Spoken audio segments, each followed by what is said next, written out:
Welcome to my 25 days of Christmas, day 9, Devils on Horsebacks. Now these little cheese stuffed prune powerhouses are a perfect way to add salt, sweetness and an indulgent hit to any Christmas dinner. Let's get it.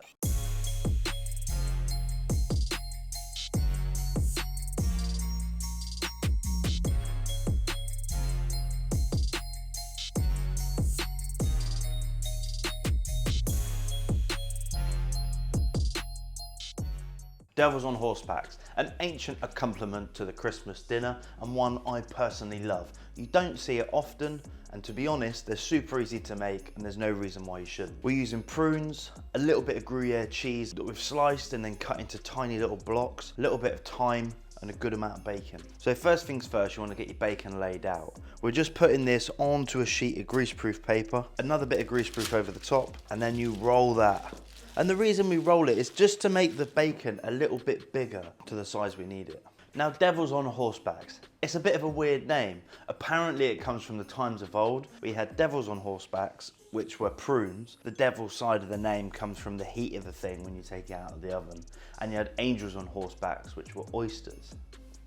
We've got our prunes here. These are stunning soft prunes with the stone in. They haven't been pipped, they haven't got big holes in. So what we're gonna do is take a pair of fish tweezers, tease it in at the top to find the stone, and then just pull that stone out. Once you've done that with all of your prunes, it will leave you with these little sort of prune pockets that you take your cheese and push in to that hole that you've created by removing the stone. Now, a little tip that I like to do, drag that sort of stone hole open slightly, just to fully encase and enclose that cheese. Now, if you're not one for dairy, this could be an almond that you're pushing into these little pockets of prune, but personally, I love it with cheese. We've got our thyme, we're just gonna pick off the leaves and sprinkle that over the bacon, just to give another layer of fragrance.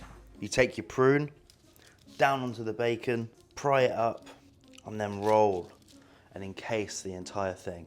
Onto a non-stick tray. It's the day before Christmas Eve. I would get these done. Keep them raw on a tray covered in cling film in your fridge. They'll keep happily for 2 days. As long as you've got a good expiration date on your bacon, there's nothing really that can go wrong. The prunes will keep, the cheese will keep. So there's no reason why you really can't do these 2 or 3 days in advance. But the cooking of them, I'd keep them fresh. You can roast them with your roast potatoes and your roast parsnips and carrots at about 180 degrees. These will probably take about 6 to 8 minutes. These have come out of the oven, the cheese has melted and bubbled onto the tray.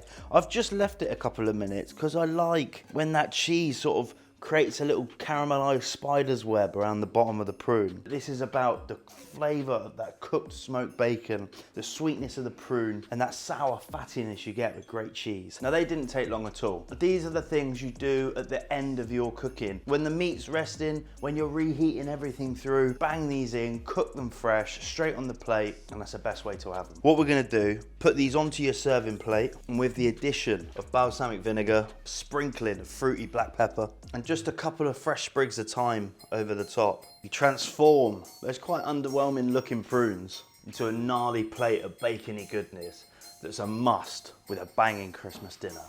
And thank you.